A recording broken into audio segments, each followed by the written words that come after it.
Hello बच्चों, कैसे हैं आप। उम्मीद करता हूं आप बहुत ही अच्छे होंगे और अपने एग्जाम की अच्छे से प्रिपरेशन कर रहे होंगे।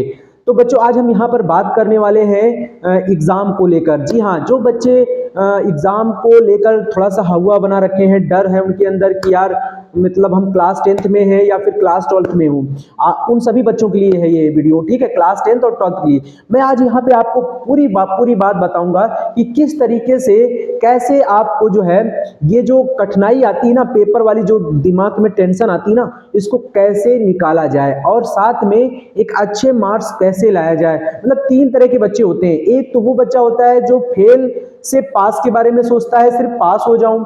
दूसरा वो जो पास से एक थोड़ा सा अच्छे मार्क्स के बारे में सोचता है, ज्यादा ये नहीं कहता कि मैं पूरे में से पूरे मिल जाएंगे, लेकिन एक अच्छे मार्क्स यानी 90% तक वो सोचता है कि 90% मेरे मार्क्स आ जाएं। ठीक है। अच्छा, तीसरे तरह का बच्चा वो होता है जो सोचता है कि भाई मुझे 100 में 100 चाहिए, इससे कम मुझे कुछ भी मंजूर नहीं है। तो मैं आज इन तीनों बच्चों के बारे में बात करने वाला हूं और एक एक टॉपिक बहुत ही जबरदस्त तरीके से बताऊंगा कि किस तरह से फेल जो सोचता है कि मैं फेल हो जाऊंगा, मैं उसको पास होने के लिए यहाँ पे एक बेहतरीन तरीका बताऊंगा।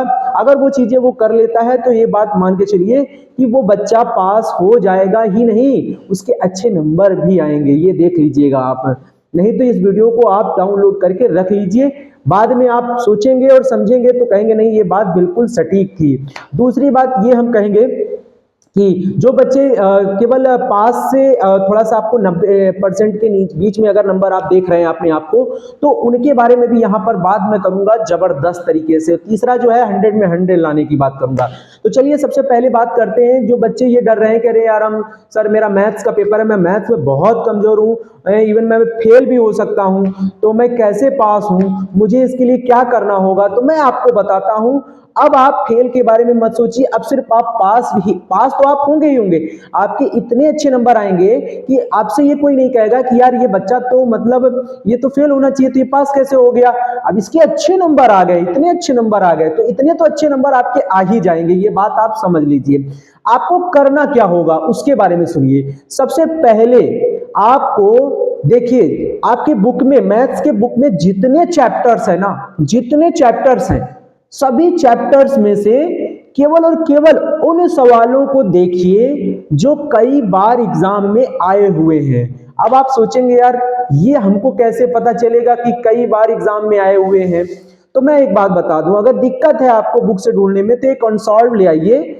ठीक है, उसमें से आप देखेंगे तो अनसॉल्व में कई बार जो क्वेश्चन रिपीटेड होते हैं ना, वो किसी तरह सिर्फ संख्या चेंज करते हैं, बाकी क्वेश्चन एज इट इज रहता है। तो बिल्कुल आप उसी क्वेश्चन को पढ़ने की कोशिश करें, एकदम उसी क्वेश्चन को। इवन अगर आप एक चैप्टर से ये समझ के चलिए कि एक या दो क्वेश्चन भी पढ़ते हैं ना, तो आप समझ लीजिए केवल संख्या, अगर आता भी है सवाल चेंज, तो केवल संख्या चेंज करेंगे। उसके लिए मैं आपको बताऊंगा क्या करना है।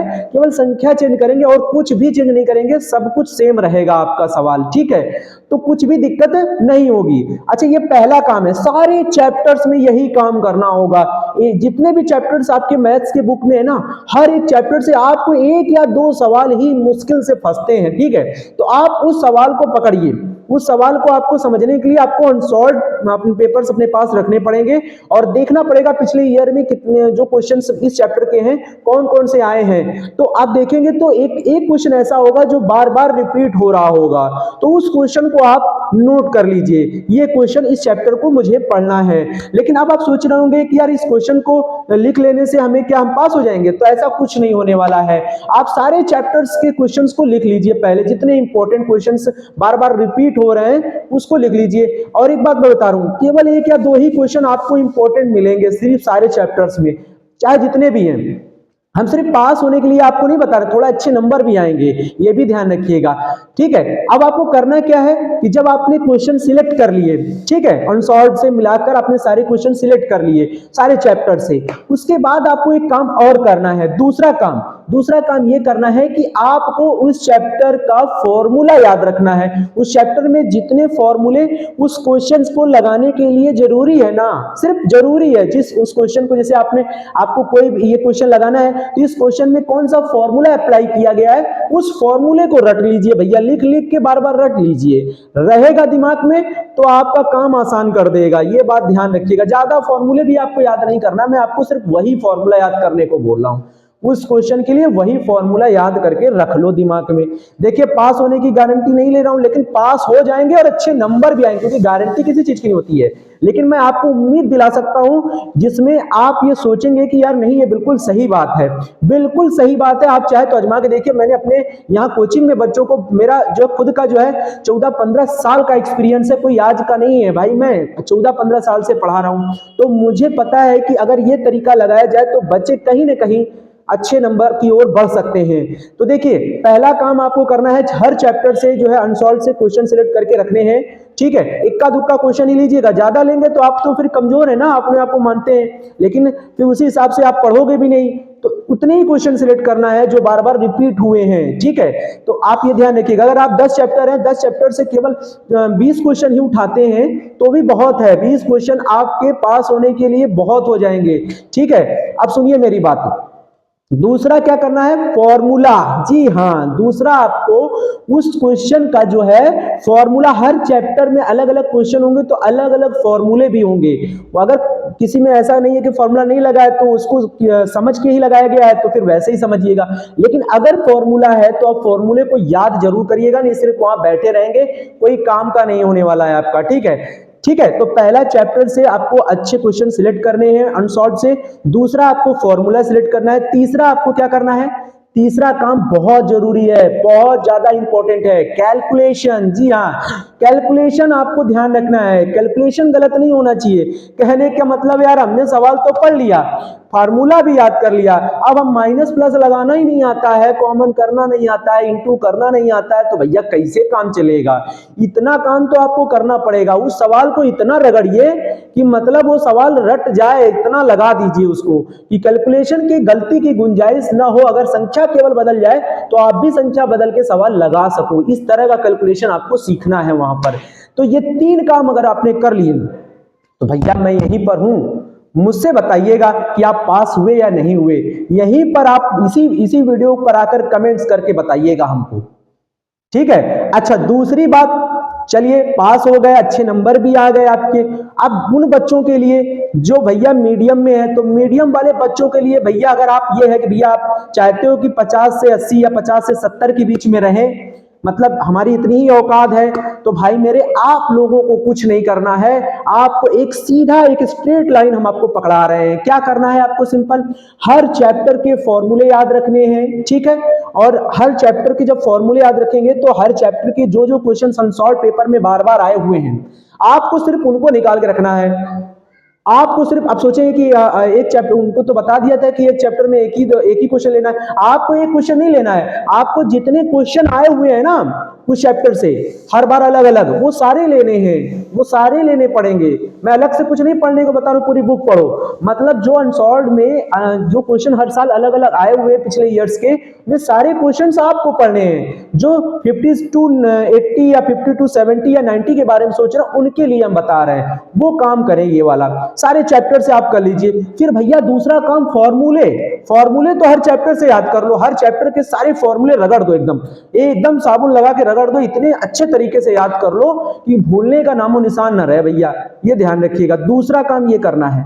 तीसरा काम आपको क्या करना है भैया, कैलकुलेशन। ये तो सबसे इंपॉर्टेंट है। अगर आप मैथ्स के स्टूडेंट हो तो अगर आपको कैलकुलेशन नहीं आता है तो भैया आप बिल्कुल बेकार हो जाओगे, कुछ भी नहीं कर सकते हो। मैथ तो तभी अच्छी होती है जब कैलकुलेशन अच्छी होती है। तो कैलकुलेशन को आपको अगर स्ट्रॉन्ग करना है तो आप उन्हीं सवालों को जो अनसॉल्व में आपने चैप्टर से चूज किए हैं, बस सारे क्वेश्चंस को बार बार लगाइए और मिलाइए कि भाई देखिए जो हमने लगाया है वो सही है या नहीं, कैलकुलेशन कहीं भी गलती हो रही है, एलसीएम में, माइनस प्लस में, इनटू में, डिवाइड में, ठीक है। तो उसको रीचेक कर लीजिए, चेक करके अपना पता करिए कहां गलती हो रही है, उसको सही करने की कोशिश करिए। ऐसा ही करेंगे तो आप ये मान के चलिए आपके नंबर 50 to 70 क्या 50 to 80 या 90 भी आप पहुंच सकते हैं, ये मैं वादे के साथ कह सकता हूं आपसे।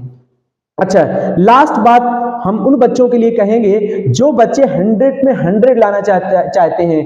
क्यों? क्योंकि वो बहुत मेहनत करना चाहते हैं, वो बहुत ज्यादा अगर मेहनत करना चाहते हैं, बहुत ज्यादा मेहनत करते हैं और आपका 100 में 100 नहीं आता है। आपने देखा ही होगा कितने ऐसे बच्चे हैं भैया जो 2-4 नंबर 6 नंबर से रह जाते हैं, किसी के 96 नंबर है, 96 है, 100 में से किसी के 90 है, किसी के 92 है, किसी के 99 है, वो एक नंबर से रह गया। तो भैया उसकी भी समस्या का समाधान है यहाँ पर। अब आप कहेंगे क्या? सब समस्या का समाधान यही मिलेगा आपको। पहला है भैया आपको करना क्या है, आपको अपनी बुक से तो सारे क्वेश्चंस पढ़ने हैं भैया, कुछ भी छोड़ना नहीं, क्योंकि 100 में 100 चाहिए ना।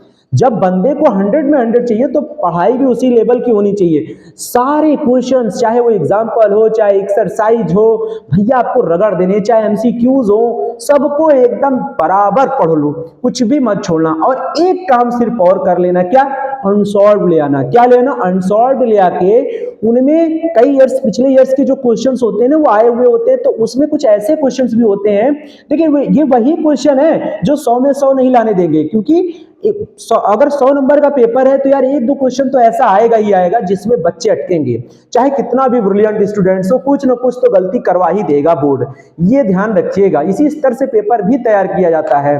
सिर्फ वो बच्चे 100 में 100 ला पाते हैं जो अपने दिमाग और अपने हर चीज को संतुलित में रख सकते हैं। संतुलन बनाना बहुत जरूरी है पेपर में, एग्जाम में, ठीक है ना।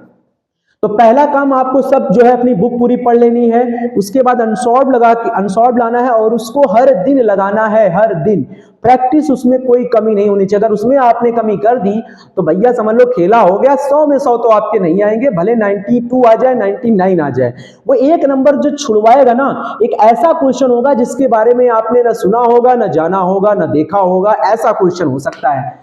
अगर जाना देखा भी होगा ना तो कुछ ना कुछ करामात जरूर होगा उस क्वेश्चन में, कुछ सोचना पड़ेगा आपको अलग से, ऐसा क्वेश्चन हो सकता है आपके पास आ जाए, ठीक है। और आप हक्के बक्के रह जाओ और आपका ये क्वेश्चन गलत हो जाए, उम्मीदों पर पानी फिर जाए, ऐसा काम न करो यार। अनसॉल्व ले आओ, क्वेश्चन अच्छे से पढ़ो, ठीक है।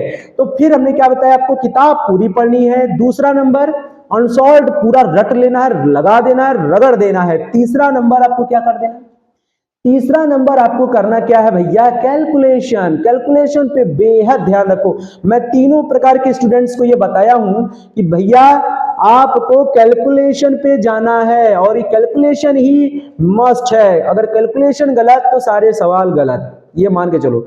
मैथ्स मैजिक में अगर कुछ छिपा है तो वो है कैलकुलेशन। जी हाँ, ये मैथ्स एक अगर सर्किल है तो कैलकुलेशन उसका सेंटर है, ये ध्यान रखिएगा। मैथ्स अगर सर्किल है तो कैलकुलेशन उसका क्या है, सेंटर है। विदाउट कैलकुलेशन वो सर्किल बनेगी ही नहीं, ध्यान रखो, क्योंकि सेंटर लेकर रेडियस लेकर ही तो सर्किल बनाते हैं मेरे भाई, ध्यान रखना। तो फिलहाल आज के लिए आपको जो हमने ये एडवाइस दी है, अगर अच्छा लगा हो यार तो वीडियो को लाइक जरूर करें और चैनल को यार मेरे सब्सक्राइब करो, भर भर के सब्सक्राइब करो। उम्मीद करता हूं आपको ये वीडियो जरूर पसंद आएगा। Thank you, bye bye.